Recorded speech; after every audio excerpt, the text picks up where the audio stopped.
Welcome to 2022 and a brand new year of Toad's Tunes. And what better way to kick this year off? Sometime with the one and only John Marks. If you don't know the name, I can guarantee you know a lot of the folks in country radio that he's been behind. The likes of FGL, Old Dominion, Russell Dickerson, Mitchell Tenpenny, and Luke Combs, just to name a few. His career, it spanned the gamut of terrestrial radio in Southern California and Las Vegas to satellite over at Sirius XM, as well as streaming with Spotify. And now, today, what's he doing?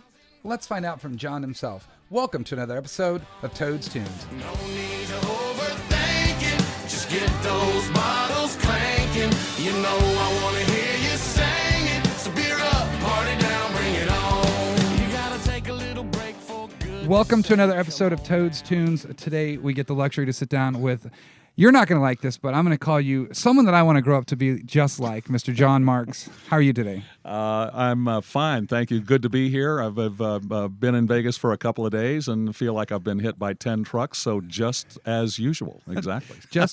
So we didn't talk about your first sip of whiskey yet. So it's called Blue Valor. I don't know if Chris said anything to you about it. No, other than just when we walked in the office, and it's quick aged, or however you said it. Accelerated aging. Accelerated aging. So what we did is, being in the business that we're in, it's something we've always wanted to do. We do a lot of stuff for the police. Oh, this is your brand. It's our brand. Oh, wow. Okay. That's I never ask anyone for a biased opinion when it comes to stuff like that. Just like with music, I just be honest. The end of the day is, it's not going to hurt my feelings, sort of thing. Yeah, no, I'll say it's an interesting flavor. Yeah. I'm a traditionalist when it comes to whiskey and bourbons. I'm in the Woodford category, and Weller's and Blanton, and so I wasn't expecting the flavor that it is, but I got to tell you, as I've had some continued sips, I do enjoy it.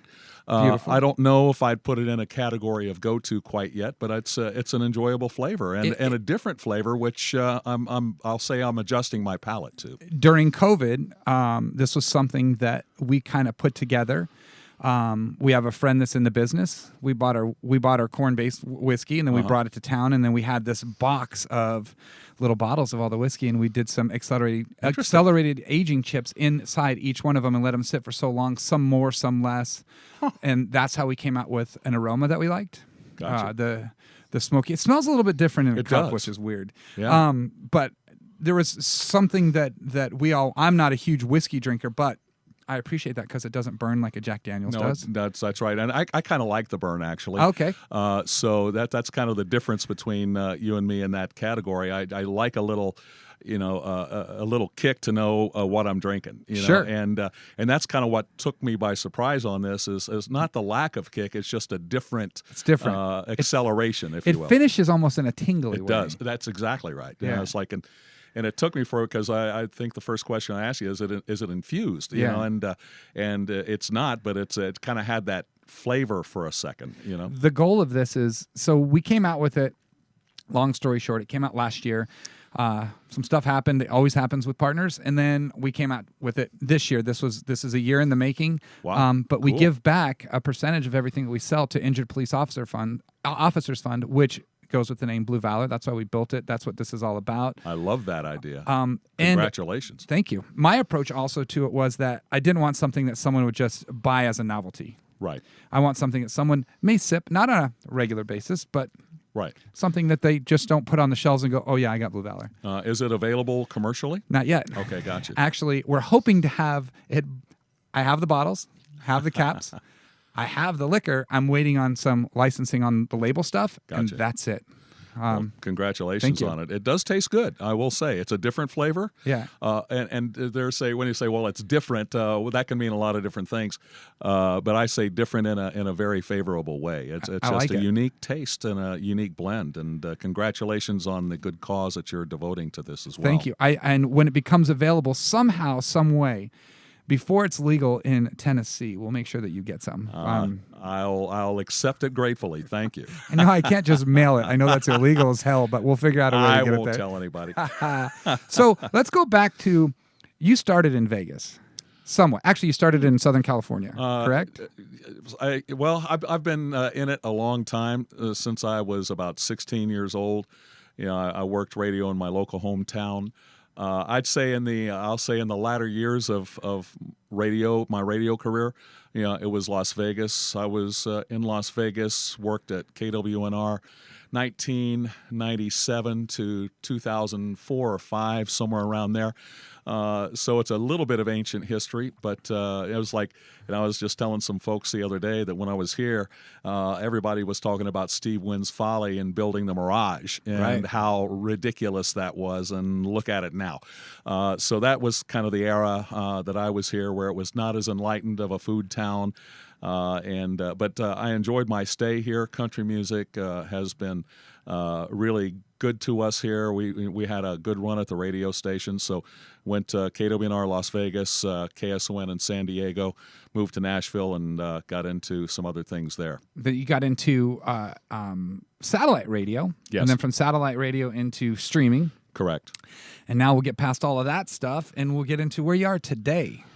What I'm doing today is working independently, and I'm delightfully happy about it. I've worked in the various ends of the music industry, the radio side, the satellite side at SiriusXM, streaming side at Spotify, and there are just a lot of constraints on what you can't do, and you fall in love, or I do, fall in love with a lot of these artists. And you can only carry your involvement so far. It's kind of like a doctor. Right. You can only keep an arm's distance relationship, and you want to deepen your involvement with a lot of these good, hardworking, earnest people who want to apply and do well at their craft. And you can only carry it so far. And so as I left Spotify, I wanted to find those artists who I could link arms with, and work together in developing their craft, developing their audience, developing their branding, and I'm doing that right now full time, and I'm loving every second of it. So, being from the radio, satellite, streaming world, when you work with a new artist, what do you try and instill in them as a new artist? Like, where do they go from there? Because you've got so much experience and I guess experience is the best word. So much experience in the industry when you go to everything from radio to, dude, that's every facet of getting your stuff out there today, from social.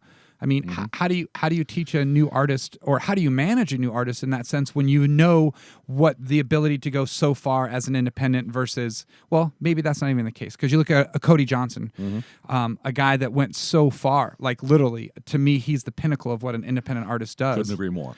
And he gets to a point where now he gets to delegate what exactly an offer entails for him. But how do you manage an artist that's just brand new on their way up and get them to that level without radio, without a label, because it's got to be grassroots.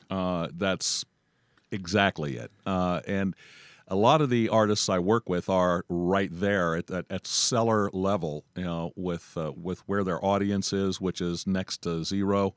A lot of them haven't even released music yet, and so getting their music to market, developing social media presence, developing their audience, and actually it begins even before, to me, some people may disagree, but you need to have somewhat of an audience on social media before you even release music, or it's just going to go out there and not be heard or consumed. And so, and if I can, get to an artist early enough, and I have on a couple of occasions where, okay, we'll take, 3 months to start building a social media platform so you can have a bit of an echo chamber for your music. And so working with that with, a new duo called Neon Union. There are a couple of other artists who are out there who are younger in nature, and we're just taking time to look at the music, review it for quality, look at how we want to release it, but first and foremost, start building your audience, and that starts with social media. Sure. When you look at someone at a level of Neon Union, you explained to me a little bit about who the guys were, and they're definitely a brand new artist per se. We're working together, coming from kind of two different backgrounds. One still working, one works on the road in the industry. Yes. But you said that their dynamic together is what it is. What do you see in a person or a group like those two and go, God, I want to work with them? Well, I think first it's their, in this particular case, it's the unique blending of their cultural backgrounds that are so dissimilar yet so much the same, and that's what I love about it. You have Leo Brooks, who has been and continues to be to this minute. Pitbull's music director, has been there for 10 years, has 2 Grammys on his own. He's got his own credibility on the street. And then you have Andrew Millsaps, who is a great songwriter, talent in and of himself. And you look at these 2 people from entirely, Leo is from Honduras, born and raised in Honduras, emigrated to the United States. Andrew Millsaps, hillbilly from North Carolina, and you bring these 2 together, and they're so alike in so many ways, and it's just, the chemistry is just there already. It's not something you have to pull together, and so in channeling that energy is really the start of what we're trying to do. Building their social media following, getting them out and getting them playing together with more regularity, because right now the challenge is geography. Leo lives in Miami and Andrew lives in Nashville, and getting them together to rehearse and begin developing that chemistry on stage is the next piece of what we're trying to do. We have them on social media right now. They're building their following on TikTok and Insta and all those other things that we need to do. And next is to get them into rehearsals and get them ready to tour. And get them ready to play here at Stoney's Rock and That's Country, right. too. That's exactly. the other side. February 5th. Yeah, exactly right. I had to think about that one for a second. So going into that, you just started a brand new venture with Jimmy Allen, yourself, and Aaron Benward. Aaron Benward? Benward, yes. Has Aaron done stuff here in Vegas he has. before? He's done the acoustic stuff. The acoustic songwriter things at some of the casinos around town. As a matter of fact, has one coming up tomorrow that one of my artists will be playing at. I've met him before. I didn't put 2 and 2 together. So is that the team? It's the 3 of you? That is the team, yes. The management team, so to speak. And, Jimmy is the, he is the bullhorn, if you want to talk roles.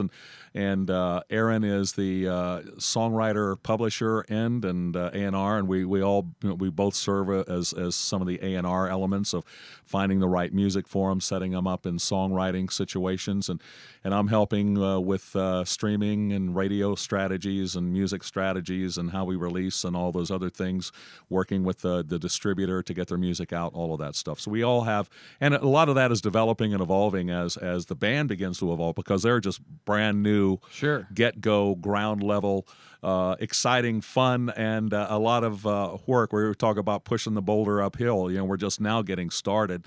And the release of their first song will be out New Year's Eve, called Beer Up, and so that's so we're getting ready for that coming up. So it's exciting and some fun pressure that we're trying to just get everything pulled together for.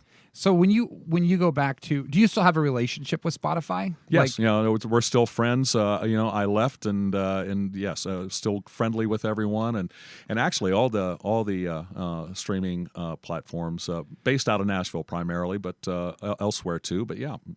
So I guess my question would be, when you go to playlist something like that, you used to have your finger on something that was pretty strong there, yes. that you had the ability to introduce people to new artists, and I was one of the consumers of that big time, because I would go and I would listen to these on a regular basis. And people ask me where I find new music, and I'm like, dude, it's everywhere. There's so many places, and Spotify had something neat in the release radar that would actually come across to the stuff that you do listen to and kind of put together this thing of all the new stuff that you kind of listen to, whatever. That was kind of neat. I loved New Boots.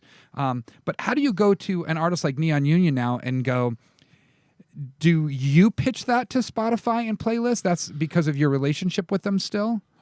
Short answer is no. The way, and when I was there versus whatever is there now, and I'm not saying that in a denigrating way, just their new systems and approaches is different in how they're curating their music now. And so their approach, although it was evolving that way when I was still there, was looking more at social media and unearthing music through social media platforms. TikTok and Instagram and what's trending socially, although that doesn't drive the entire curation process, I'm sure, but it drives some of it, I would imagine.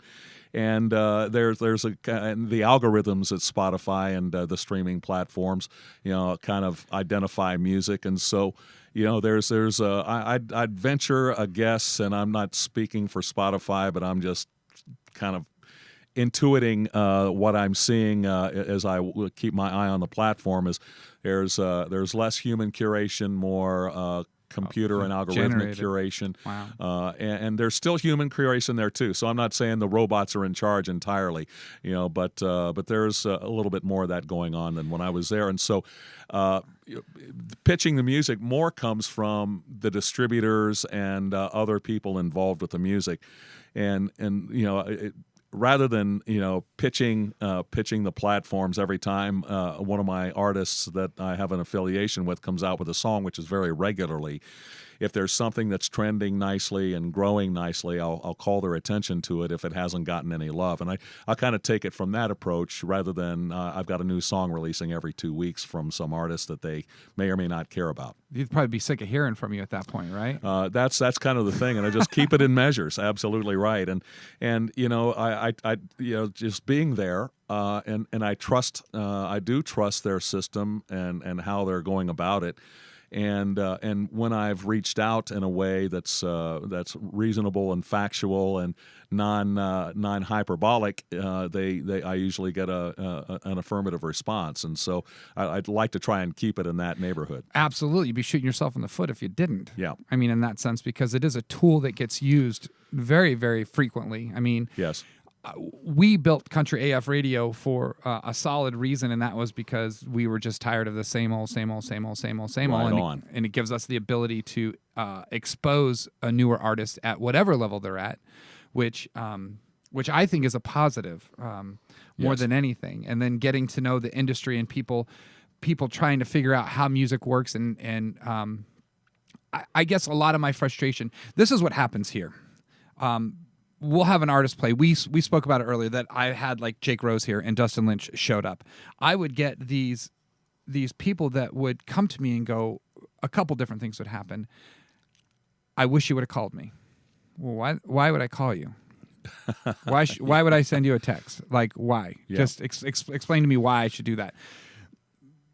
They get mad when they find out that an artist that did play here before, but they weren't here for it. Well, that's what we do on Friday nights is we expose new artists to you, the consumer, in a different manner. It's right. not in our market here. I think everybody knows that radio isn't as popular as it was back when, let's just say, when you were there. Right, true on that. That sort of thing. So absolutely right. Where else are people consuming music from? And what we do to cultivate the artists that come through here on a Friday is we do our research. That's what I do. I always listen to new music and try and find new artists, see what their following is. Actually, if I like their music, I don't care what their following is, because I'll go back to a Russell Dickerson. His first time he played here 7 times. His first time he played here, 250 people were here. That's it. Right. And it was when we first started doing the music stuff here on a regular basis. And then his last 2 times before yours was really anything on radio, sold out his last 2 shows. Love but that. That's kind of what we like to do here. And so when you speak of new artists, you're kind of doing the same thing that we are. You're teaching them, molding them, exposing them. Yes. But how do you teach them how to be social? Because this is a 2-part thing that I look at in a sense of you're not social. I know Jimmy is. Yeah. And I don't know much about Aaron. I know who he is, but I don't know much about him in that sense. So you guys have a team that A, teaches them how to do that kind of stuff, and B, part of this, I have a good friend. Her name is actually my buddy Ian's girlfriend. We were driving in the car one day, and Andrew Janocas came on Country AF Radio, and she starts singing the song. And I'm like, first of all, you don't listen to country, so how do you know this song? And her response, TikTok. Yeah.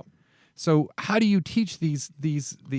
I'm just going to call them kids per se because they're kids in the industry. And I use that term affectionately. I mean, because they're my kids, and yes. So I'm with you on that term. So how do you teach them how to be social and I guess what I'm saying is I know that people that are upcoming artists will listen to this. And what can you give them in an experience-minded manner without them being under your wing? Like how do you teach these artists? Do you guys have a team that's behind them that shows them, hey, this is what you should do? Or do they just follow what Jimmy does? Or Jimmy is a boost. There's no two ways about that. And Jimmy's friends, have the ability to boost Neon Union when that moment arrives. But they started out with zero following, and I'm proudly not a part of the social media thing.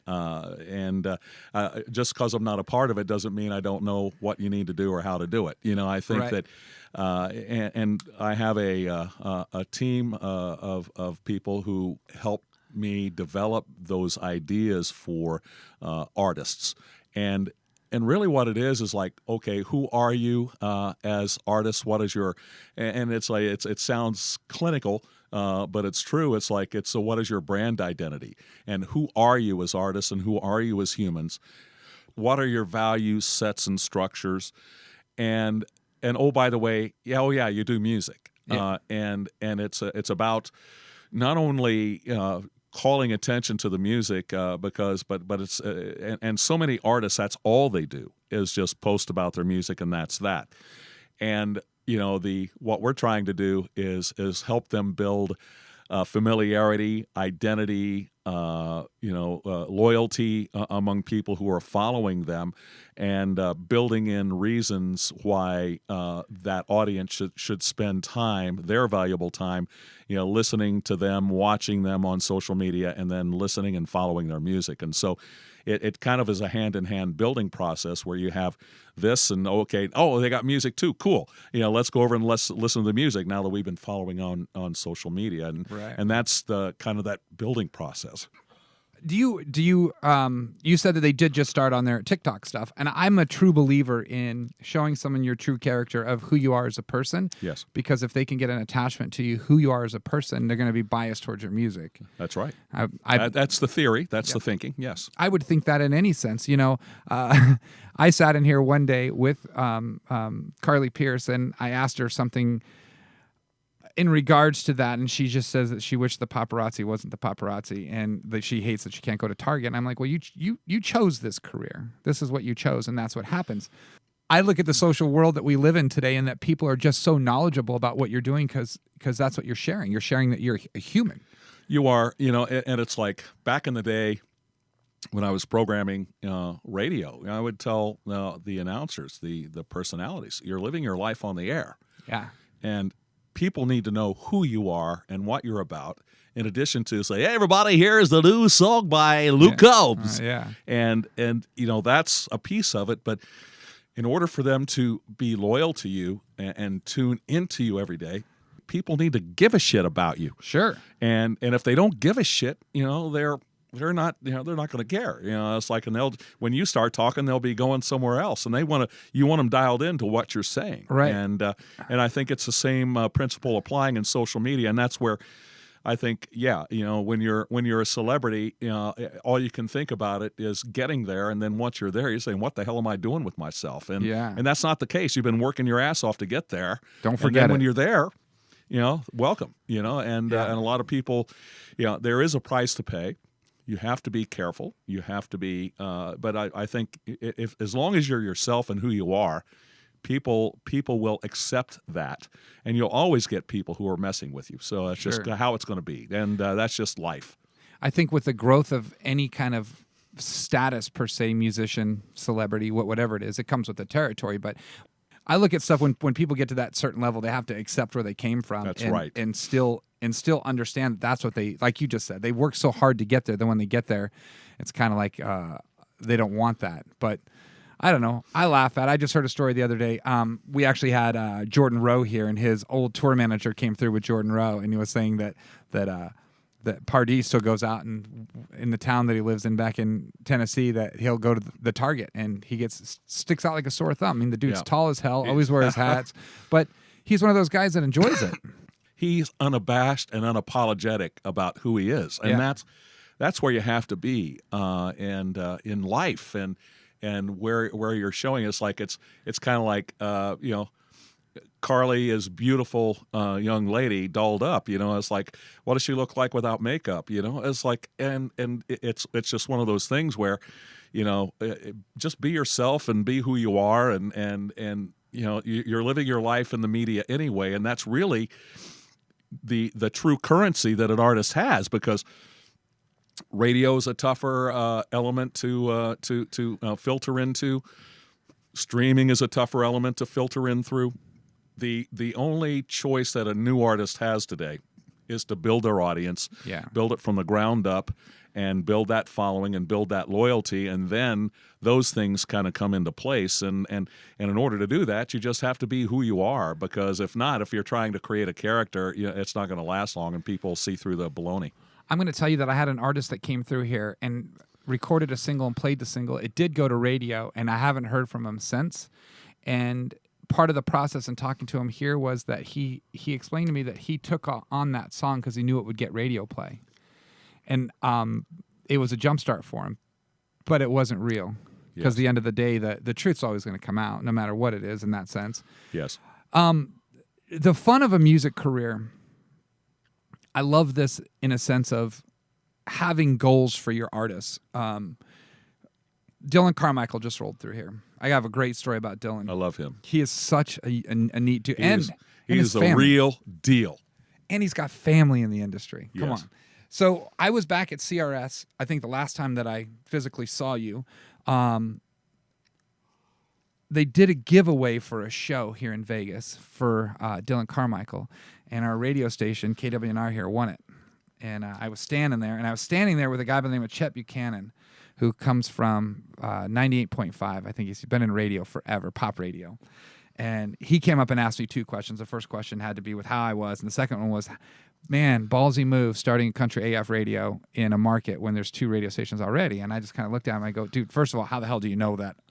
He's like, I pay attention to everything. And I go, Wow. B, I'm here to shake shit up, because the end of the day is, my personal opinion is that radio's tough, man. I want to say sucks, but it's just tough, because you listen to the same shit. When you talk to any program director or anybody in the industry, they'll tell you the same thing. I have a 20-minute window, period, end of story. And that's why they play the same music over and over again, because now nobody's really listening all day. That's their mindset, which is probably the truth. It's absolutely true. But I'm going to go back to the other side of when the radio station here wins the free radio show. Someone in Carmichael's camp stands up and goes, fuck yes, we get to play Stonies. Let's move forward 4 or 5 months from there. They did not play Stonies. They put them at Gillies. So I was kind of frustrated at the whole thing. So what do? COVID ends. Start going back to booking again. I already know who's part of his publishing camp, so I reach out and I said, I want this show. And it means something to me, because I want him to come play here, and I want him to come play here, not because I want a fucking free show, but because I want him here. So I got him here, and I sat down in this room in here, and I had fun with him, and we talked about stuff, and I said, listen, I don't chase too many artists. I do. That's probably not the truth. There's a lot of artists that I do chase to get in here. But we have a great venue. It's a great experience, so it's not too hard of a sell once you get in touch with him. Yeah. But he had goals, and his goals were to play the Opry. And the neatest thing about him was the first artist to ever work at the Opry that played the Opry. I love it. Which is the neatest thing. His other two places, to play Stonies and to play Billy Bob's.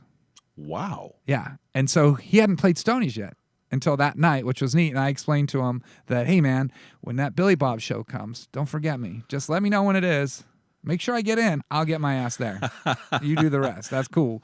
But do you talk to these artists when they're on their way up and set expectations and set goals like that? Absolutely. And with Neon Union, is in a different category than some of the other artists that are more in the developing, more neonatal developing, in terms of where they are in the process.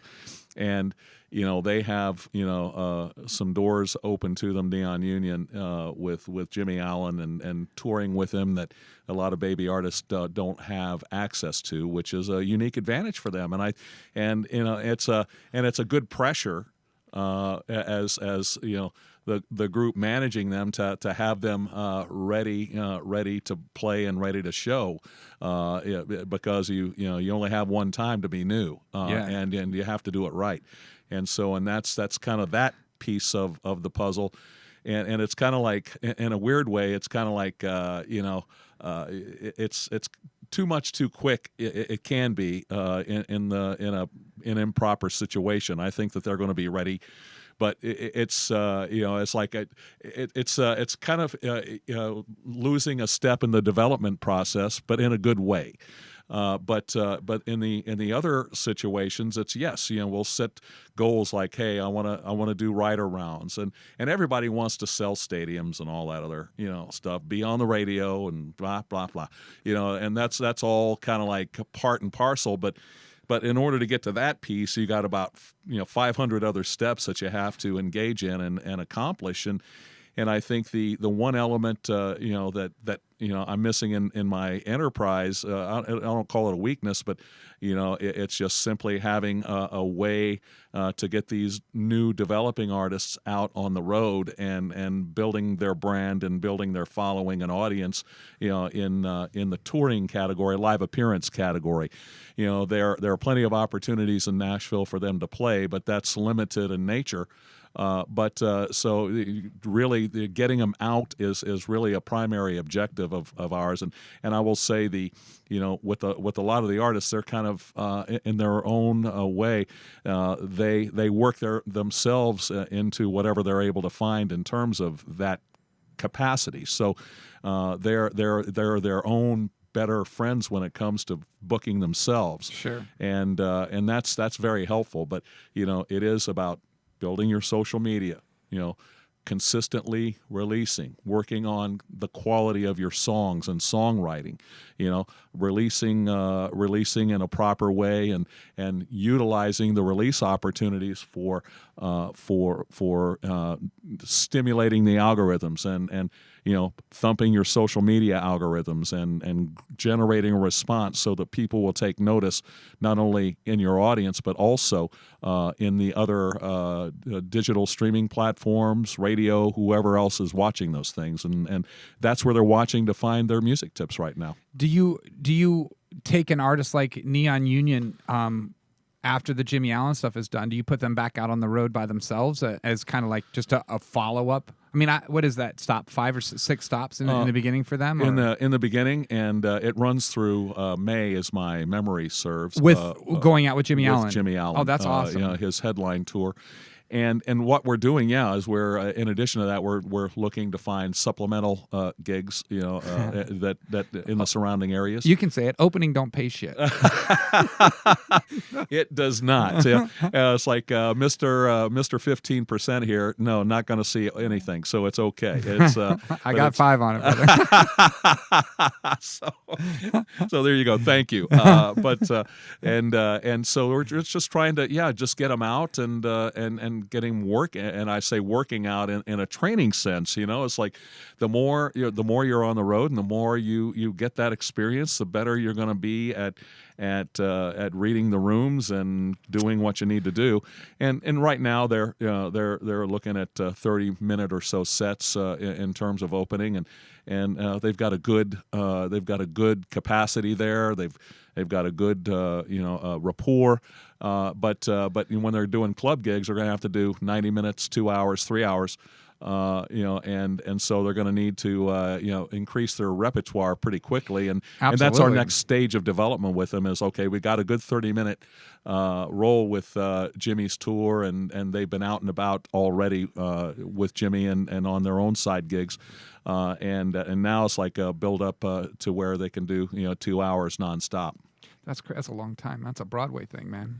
Exactly, it is a Broadway thing, and keep them away from there. It's like I think that there are two ways of looking at that. It's like that, and I'm not saying that's incorrect.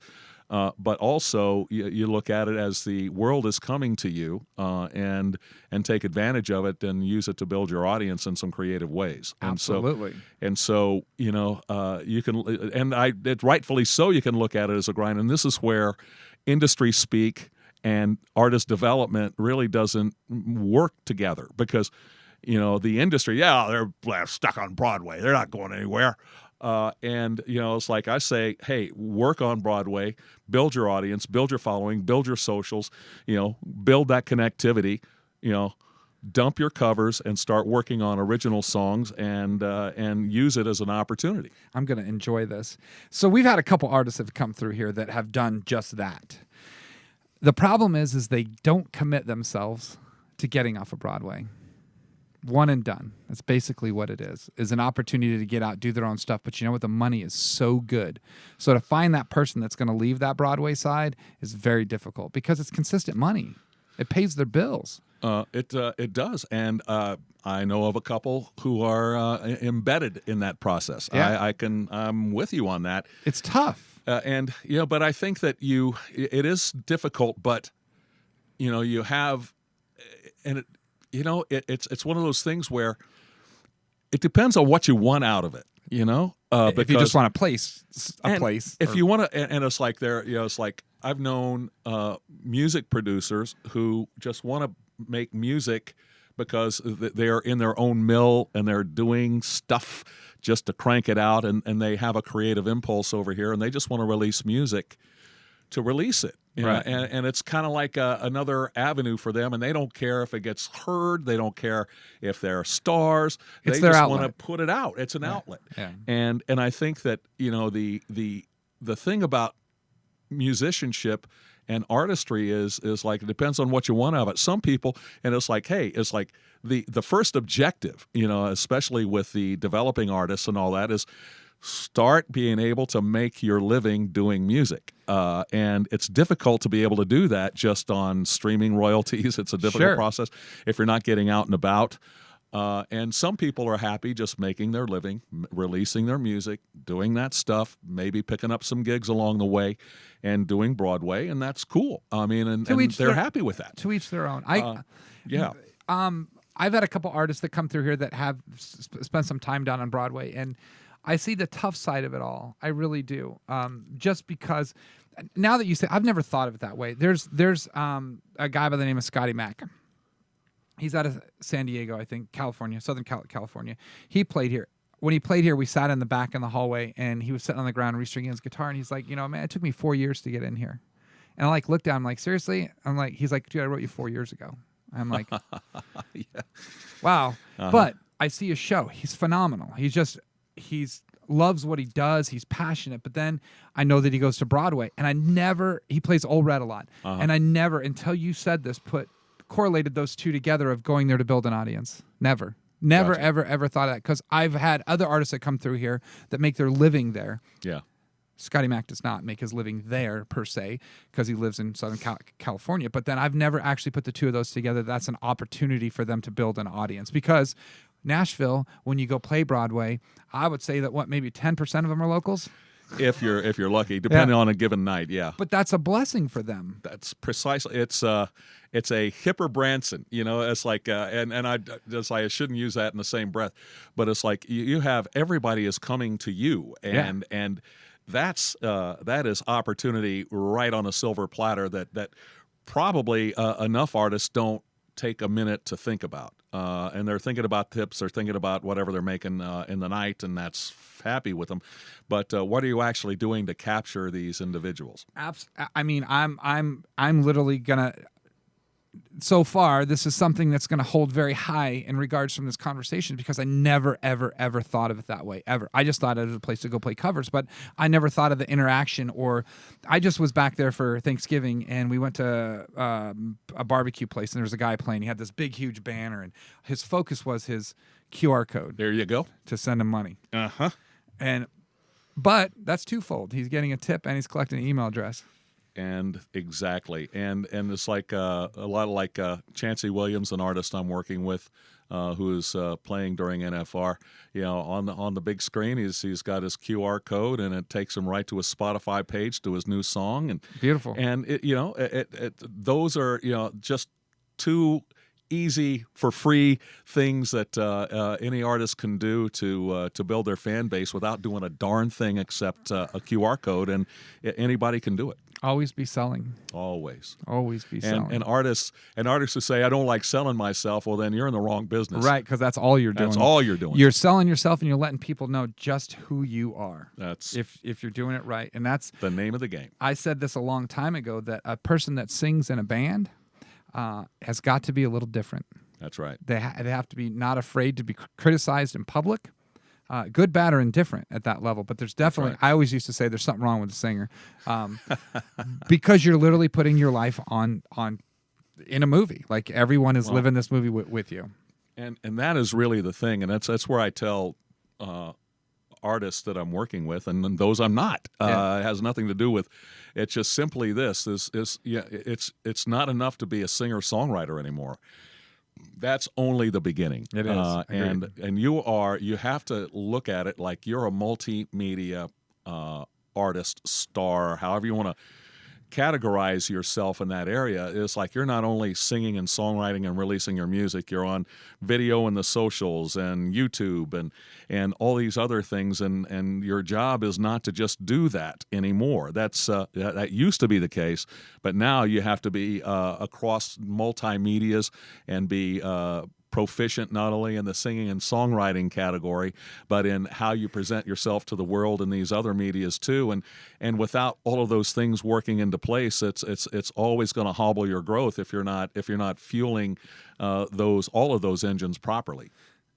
You're an entertainer across the board. Exactly right. In your personal life and all of that. Ever since we started Country AF Radio and I started to get a better following, I started to step away from my at-home life, per se. I'm still a human. I still post some stuff, but I don't post as much about my personal life because it freaks me out when I come in here and someone walks up to me and said, "Dude, how was Nashville? The Opry looked awesome." And I go, "It was fun. It was really cool.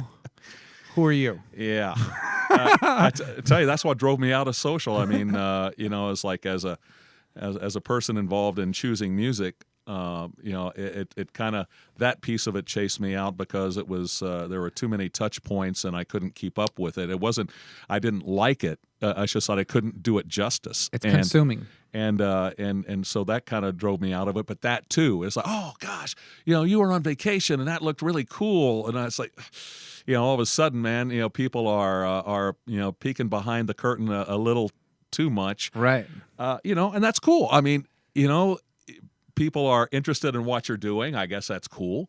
But it's like, I'm not sure it's like, I'm not sure. It's like, you can look at my slides of the vacation. If you want to come to my living room and I'll trap you, I'll play slides to you like the old days, but having that just kind of come out of the blue was disconcerting. I have to agree with you. They come to your house, it's invited. Yeah, exactly. I look at it in a sense when I told you before, my clothing company is, I'm famous enough. In this environment, I am. This is exactly what I want to do, where I'm at. I want people to get to know artists a little bit better. And my main goal of that is to show them that they're human. And that's why my conversations that I have with them, it's not, I can tell you that this Saturday, Jordan Rowe, I sat down with him. His TM sent me over a piece of paper with talking points on it. I was like, that's cute. And then a few weeks prior to that, I had Craig Campbell in here. And I sat down with Craig Campbell, and one of the things he said to me is, "Oh, thank God you don't have a piece of paper in front of you, and you're just going to read off all of the answers that you could Google and get on your own." And I went, "Dude, I've never done that, nor will I ever. I would rather sit here with an artist that is new, that I know nothing about, and just have a conversation, because that's kind of what." Here it's a little bit kind of focused on where you are today and what you're doing. But truth be told, with an artist, I don't want to know anything about him because I just want to see where it goes. And I'm the same way. Actually, when I have an artist meeting, or not only in my business capacity now, as I'm work to I've got a business, and so I'm selling some services, but also just in general, I never read ahead. And there is this, I like operating from a point of naivete, just like a brand new fan. And who are you? What fires your rockets? What makes you tick? And I like hearing the story come out of their mouth instead of something on a website. And I agree with you. And after a while, okay, you're just going to have to not. It's like, but there's only a little while where you can have that moment of just pure curiosity and interest in where they are and what drives them, and that's valuable to me. You get the opportunity to pull something out of someone that wasn't set up.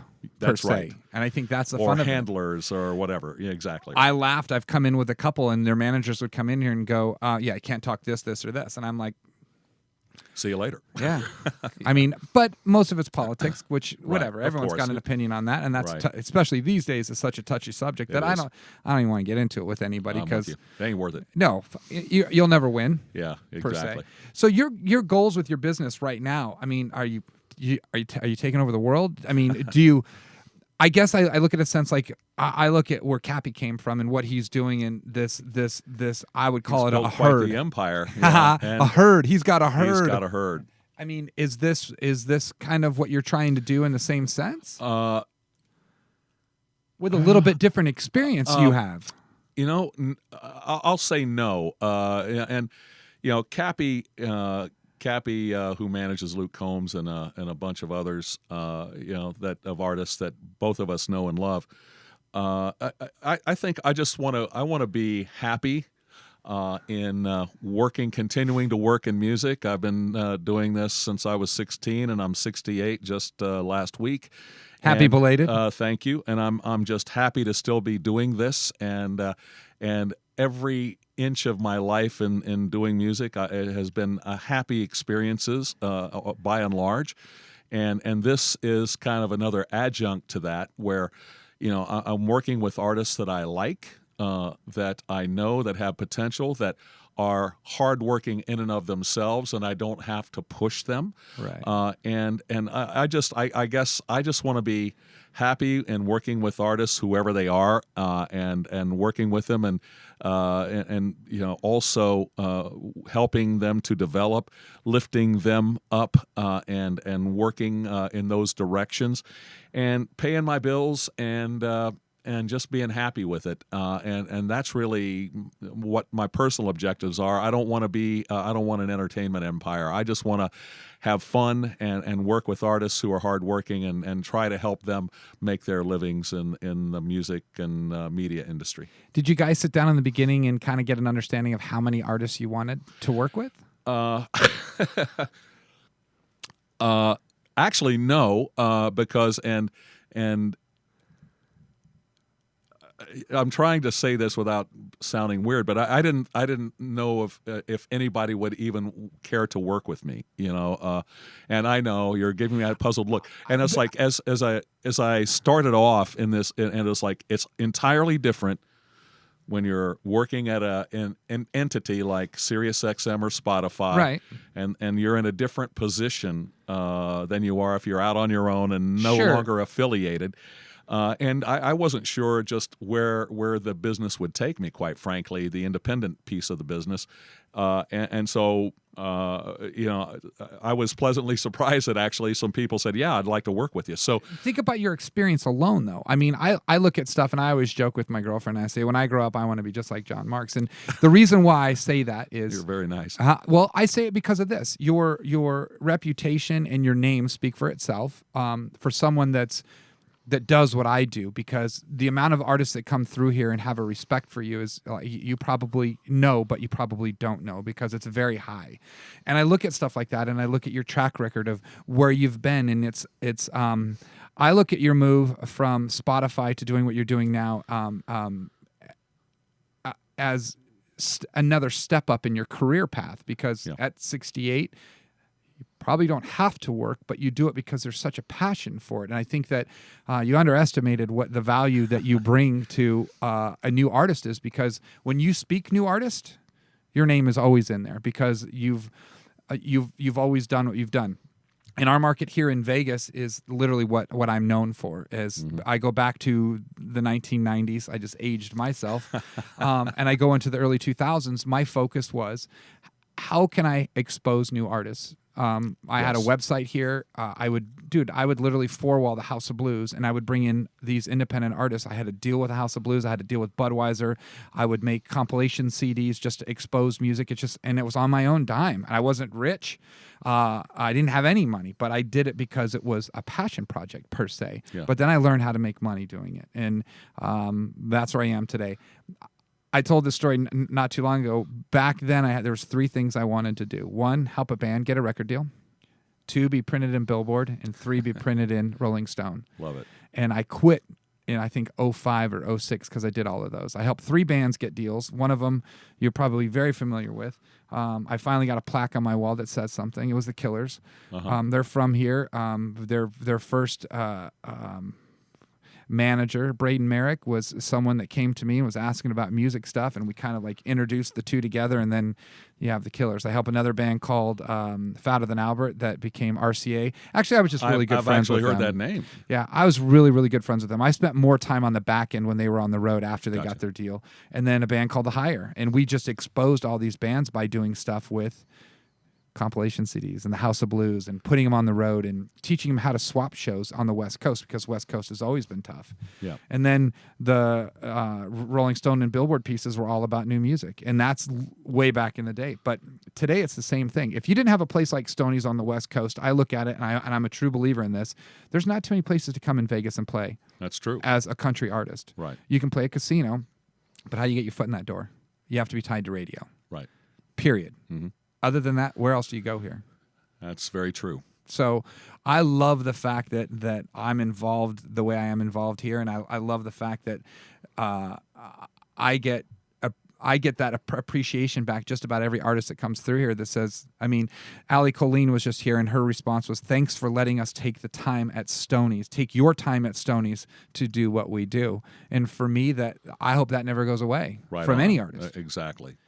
That's really that's an essential ingredient too. I mean, for artists, if they're doing all the other things right and don't have capacity to do live appearances, it's the old three-legged stool that only 2 legs. It's like and that's one of the most important components. I mean, it's like you need your socials, you need the live appearances, you need proper release strategies, and of course good music, and even the music doesn't have to be that good either, really. It's just a matter of how you build your audience and engage. Right. And so the quality elements of it are can always be debatable among artists who are doing well, and why is this artist doing well and this artist who has talent not, or whatever. It's the qualitative elements are just kind of how it hits people, but to have that live ingredient is critical, and that's what I appreciate about Stoney's for giving artists an opportunity to take the time to build their audience and over time, and say, okay, it's only going to do this much now, but the next time word of mouth grows and builds, and congratulations to you and your team for being able to make that happen. It's fun in a sense. I always say this, and I love saying it, is that there'll always be new music. There will always be new artists. They'll always be coming because someone has that dream. Yes. I look at like the Russell Dickersons of the world. I told you earlier, he played here 7 times. The last 2 times sold the place out. I'd love to have him back one more time. If I can make it happen, it'll be rad. But I go back to the other side of it and go, I remember the first time he played here, there wasn't but 250 people in this room. So how do I start this process over again? And that's kind of like what we do every Friday, and every now and then we try to mix in something that's worked with us before. Like Brett Young's played here, Luke Combs has played here, Dylan Scott's played here. You think of all these artists that have gone to this, majority of them have played here. Right. And I'm not saying I don't want them to come back and play here again, because that would be a total lie, but at what capacity? Mm-hmm. And that's where I sit back and go, I love this platform we have for new artists. And when I did just run into Cappy, I told him I want Ashland Craft. These are the artists that I want to come through. I want to work with these newer artists and give them that same opportunity that we did way back when, like with Luke Combs, that sort of thing. And I look forward to having your band out here. I think it's going to be fun. And as the rest of them come through, don't ever hesitate to reach out and get them in here, because that's what I'm all about. And when that time arises, just like as I mentioned top of our conversation, I don't pitch the streaming services until we have something that's worth talking about. And it's the same thing with these artists. I mean, I just want to be sure that they're at the ready and properly properly suited to be able to take that next step, and I will be in touch. That's for sure. And it's really fun to have a conversation with you and just talk music. I never get tired of it. I love talking music, and I love music in general. It is. It's a win. I always like to say this with Stoney's. isn't a place where we normally have opening acts. I get a lot of requests or, hey man, this artist would really make a good opener. And I would say that 95% of our shows don't have openers. Our stage just isn't what's the word? Conducive of being able to do that. We don't have a lot of room. So unless they're playing the same backline, it's very rare. And plus we're a dancing place. People just love to dance here. But in saying that, when Granger just came through, he brought the Powell brothers through.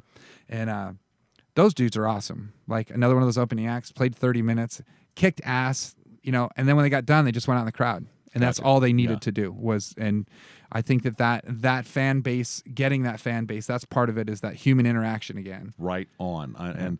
And the world needs more Stonies. And I'm not kidding. We got two.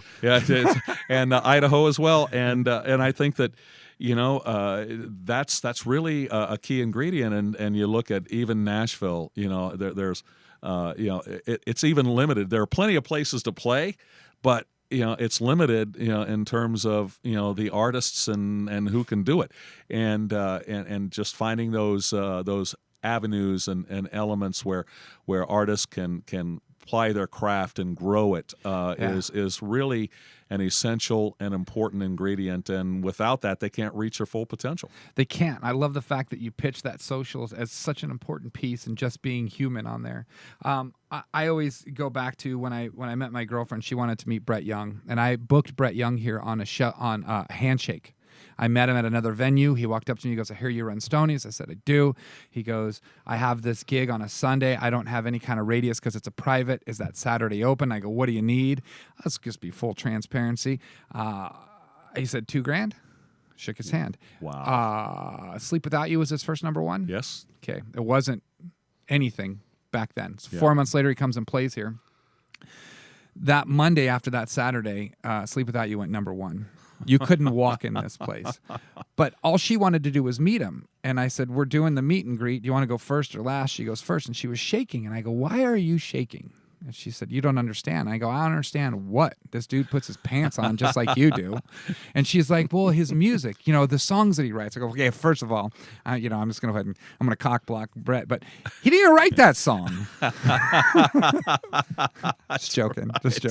But the point is that now, I think even, 5 years ago, social was there, but it wasn't as, you didn't share that kind of stuff to where now, I mean, he's sharing that, the baby's mama and having kids and his personal life and being a dad. And, Austin Burke and I had this long conversation before he hid Lex from everything. Yeah. But then he learned that this is my life and this is what people are going to see. So it's time to go show it. Absolutely. And look what happened to Lex. I think she might be just as big as he is. I'm going to say I love you, Austin, but yeah, she's got it going on. Yeah, she does indeed. Lexi has it. Yeah, I mean, I think that her, she called me when she first started doing the stuff on social, and then she called me and we sat on the phone a couple times about her new project with the Mail Review stuff. Mail Review at Nashville Palace. Yeah, and she's kicking butt with it. She's killing it. Yeah, she just called me a couple weeks ago asking about some stuff about a move.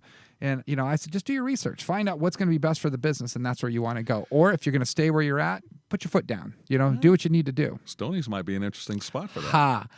Not here. Not here. Why not? Because they're a dime a dozen in this town. Yeah, you got a point there. Dude. You got a point.